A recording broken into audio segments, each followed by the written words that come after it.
It's Al Ferraby on CFAX 1070. I was looking at the weather forecast, Cindy, and it's perfect baseball weather, if anything, with sun and cloud today, and it looks like we're going to get into the 20-degree range on the weekend. So pretty good for that, because we're getting close, aren't we? We're getting very close, yeah. Our players start arriving next week, home opener, and then they're on the road for a few games, and then home opener June 6th, so right around the corner. I like it. This is Cindy Kent. Cindy is the Victoria Harbour Cats host family coordinator, and I want to thank you for coming on the show so early this morning because you were looking for host families. Yeah, we are still looking for a few more families to host the college athletes that come up here for the summer to play with the Harbour Cats. It's a great experience. I've hosted for a number of years.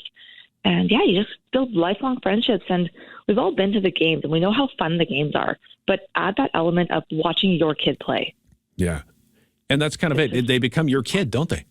They do. I've been to games before my players arrived at the beginning of the season. I'm like, it's just not as much fun. But as soon as my kid's on the field and watching them at the bat, at plate, and out in the outfield, it's been so much fun. Cool.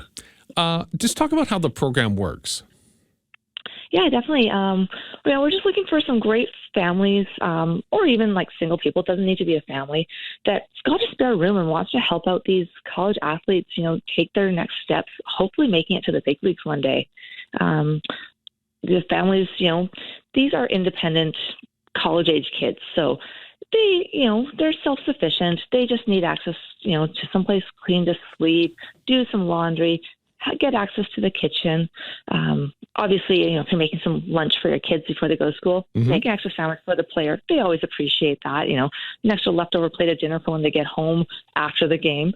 That's always appreciated. But of course, they are independent. They, 20-year-old guys should know how to cook. What do you think, what is a good fit between the player and a host? Oh, obviously everybody's, outgoing and friendly. We're all humans. So it's love that. The love of the sport too is very helpful because, you can talk to the player about how they did at the game. For those families with young ball players in the house, these are idols that they're going to look up to for all summer long. It's I could be this one day. This is, if I work hard, I'm going to get to this point one day. It was great. Even our first player, as he was leaving, he left a couple of his wood bats for my stepson. And that was when he was, I want to say, early teens, and he finally got to use them in grade 12. Wow. So they were sitting there for years and years knowing I could get here one day, and finally got to use those bats and see where it takes them.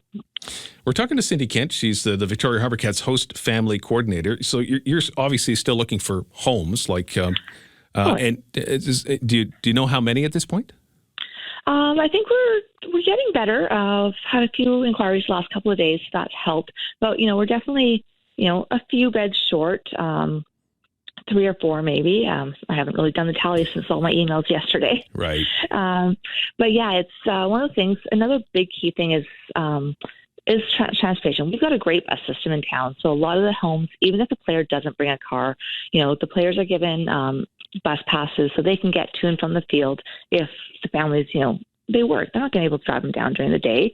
But one of those things where if you're at the game, wait around for your player on the drive home. That's when we've had some of the best conversations with our players, talking about the game and on the way home and how it went and things like that. So that's a lot of fun too. Pretty cool, yeah. They're coming in fairly soon, aren't they?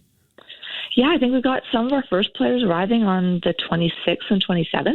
Okay. So they get a couple of days in town to do a bit of practice, and then they're on the road on the 30th to head to Kelowna, I believe it is, and then fly off to Edmonton. Ah, that's right. So they open on the road, Victoria Harbour Cats do, and then, of course, their first, we'll mention it, first home date is when? June 6th, so a couple of Fridays from now, and then we're following that up immediately on the 7th with our first fireworks night. So that's always a great game and a great fireworks show. Absolutely. Okay. All right. So somebody's listening right now. They're like, I could host a player or two, because you can't take more than one player. Can you do that? Oh, of course. If you've got the space, you can definitely take 2 players. We've got one family that takes 3 players because they've got the space, which is great. And it's nice, too, especially if you can travel up with your buddies from school and then stay with them all summer.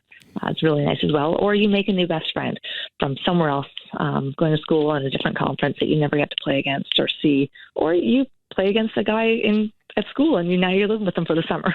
It's very So cool. yeah, 1, 2, 3. Hey, if you got a whole basement suite with bunk beds, you can take 6. Okay, that's fair.